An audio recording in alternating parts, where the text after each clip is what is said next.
A garden waits in memory, while the world beyond it grows wide and wild. Morning breathes across the hills, soft light touching the grass like a promise.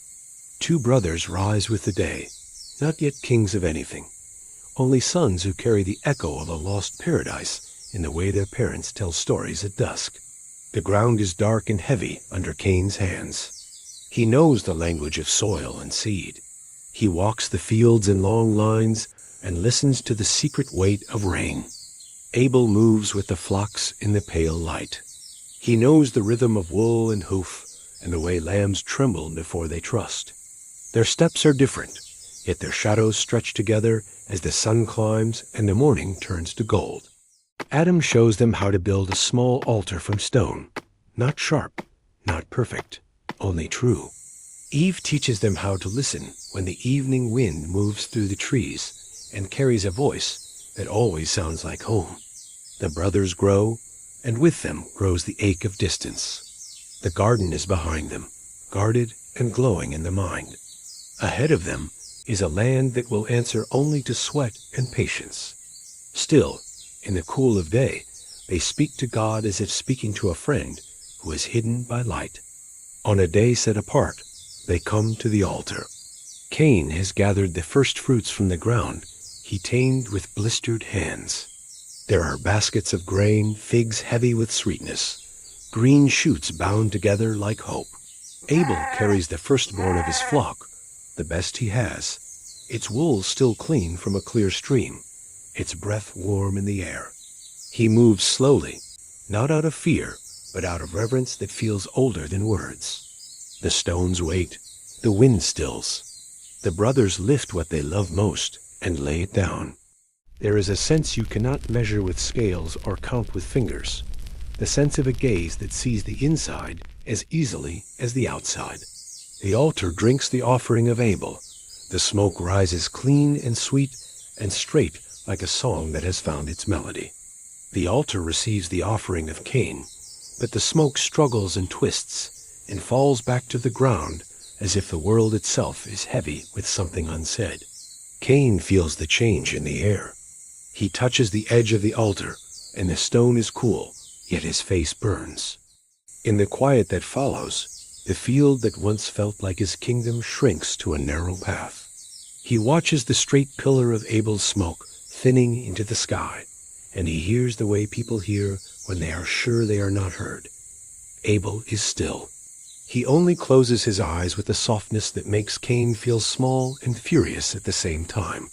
Adam and Eve stand a little distance away, not speaking, each of them pulled back into the first loss that has never left their bones. Cain's jaw tightens. His hands close, not around a tool, but around a thought that keeps getting sharper.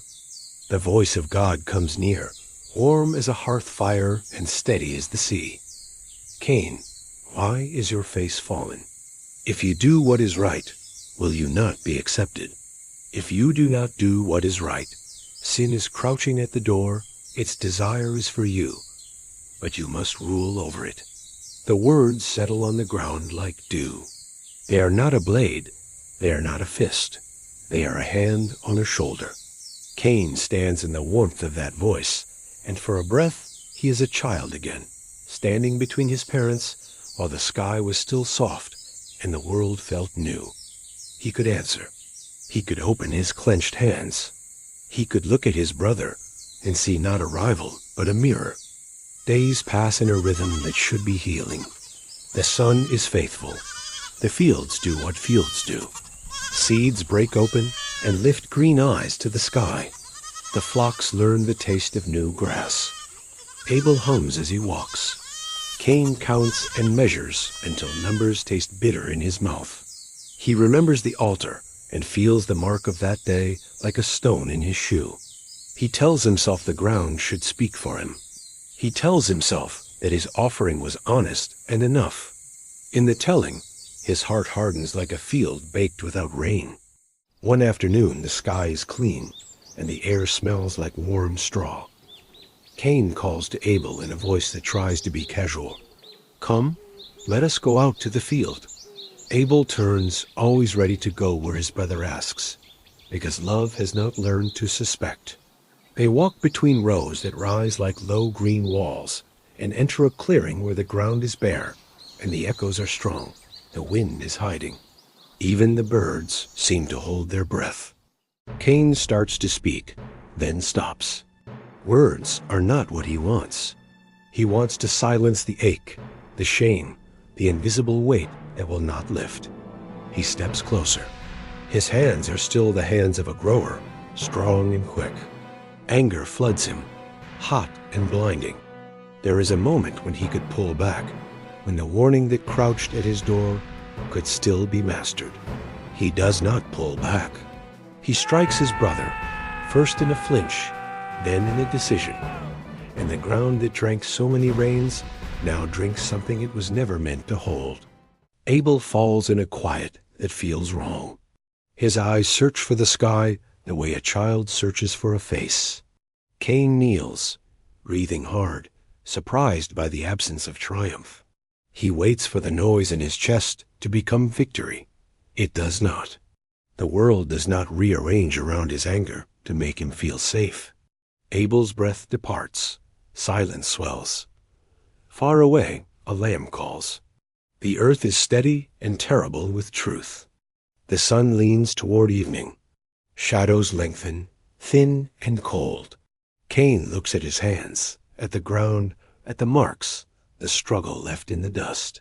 He covers his brother with his cloak, as if he is just sleeping under a warm night, as if sleep could carry him back. The weight is different now. It is not the old weight of shame. It is a new weight that grows with every heartbeat, that wraps around his throat and squeezes when he tries to breathe. When the evening comes, God speaks again, near enough that the words tremble the air. "Where is Abel, your brother?" Cain answers quickly, too quickly for truth. "I do not know." Am I my brother's keeper? The question falls flat. It falls like a stone dropped in a dry well.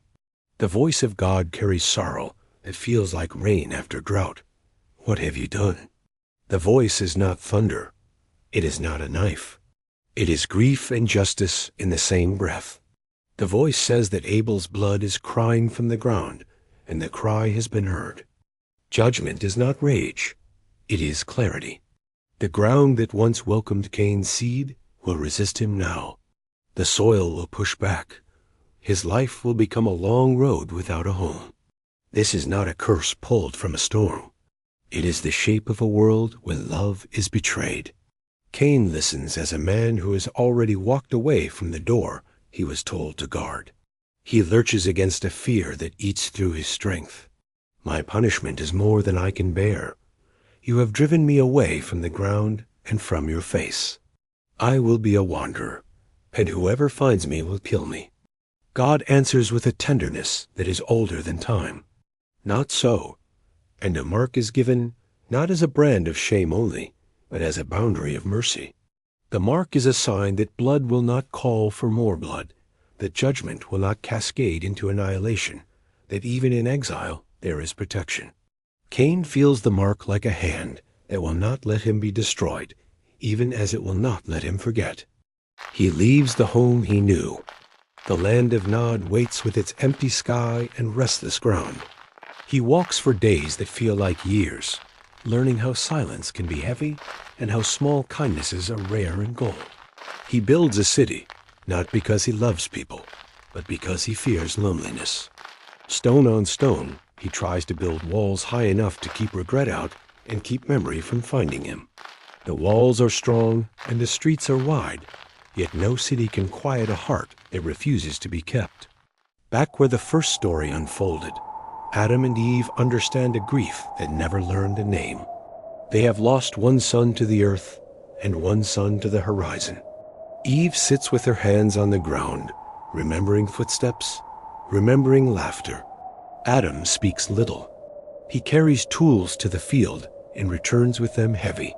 When the wind moves, they close their eyes, not to escape, but to listen for the voice that found them once and spoke in kindness when they were afraid. Time does not erase sorrow, but it allows the body to breathe around it. In a season softer than they expected, Eve feels life stir again. A child is born when the sun is gentle and the trees are full. They name him Seth. His hair is dark and wavy. His eyes hold a color that looks like dawn. In the quiet hours of the night, Eve watches him sleep and whispers thank you into the darkness. Adam touches the small hand that curls around his finger and remembers the first garden not as a place he lost, but as a promise that love can still grow in hard soil. The story of Cain and Abel does not end in the field. It moves through Seth and through every child after him. It rises in questions that keep repeating. Will we guard what is soft in us when anger crouches? Will we hear the warning that comes before the breaking? Will we hold each other with the fierce patience of keepers, not as jailers, but as gardeners who watch over something fragile and holy? Listen, there is a field in every human heart where offerings are brought and motives are weighed.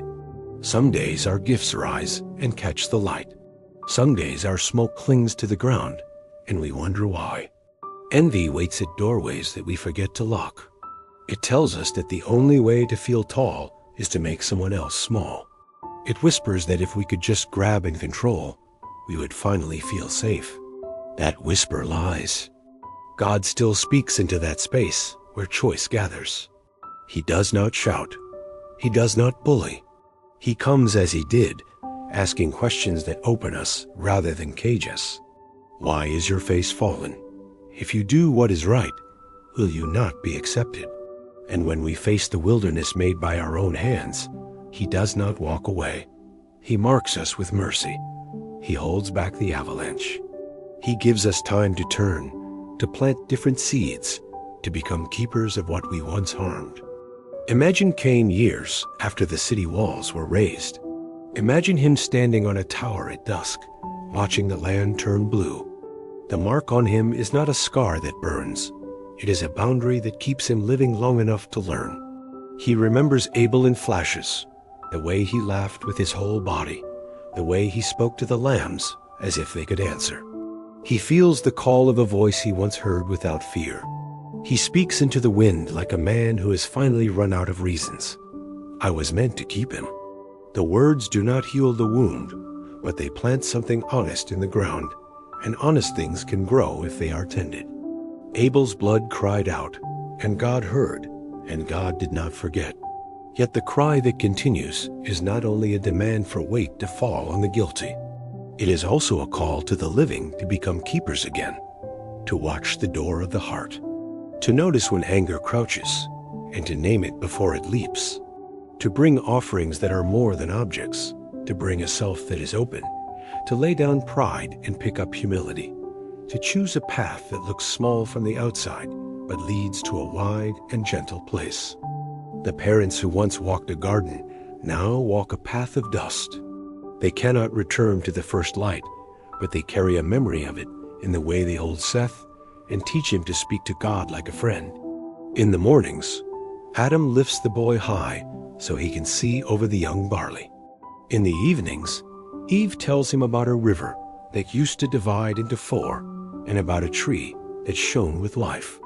She does not tell it to make him ache. She tells it to make him brave, to show him that even outside the garden, God walks in the cool of day, and that the voice that named the stars still knows the names of sons and daughters and will not grow tired. Watch the brothers in your own life, the ones inside you and the ones around you. Watch how comparison can turn a blessing into a threat. Watch how gratitude can turn envy into quiet. There is a choice at the door every day. You can open it and let the crouching thing rule you. Or you can speak to the one who stands close and say, "Help me master what would master me." And help will come, not always with a rush, sometimes with a small strength that feels like a hand steadying yours so you can unclench your fists. If you listen closely, you can hear a second sound beneath the cry of blood. It is the sound of mercy moving through history like water through stone. It is the sound of a God who refuses to let the worst thing be the last word. Cain walks into a land with no map, and still the story does not shut. Seth opens a window in a house that thought it had none. From that window, light enters and stays. The ground will fight us and also feed us. Hearts will break and also mend. We will fail and rise again. You and I stand at the same altar the brothers knew, not of stone, but of choices. And what we bring is not grain or lamb, but our motives, our secrets, our hopes. Bring them as they are. Do not polish them until they shine. Lay them down. Let God see the inside that you would rather hide. His gaze is steady. His voice is home. He will teach you to master what crouches. He will set a mark of mercy on you that no one can erase. And when you walk into the day, you will walk not as a wanderer only, but as a keeper of your brother, of your sister, of your own heart. This story holds a reflection that does not age. Anger lies about power. Love tells the truth about strength. The first family carried both. So do we.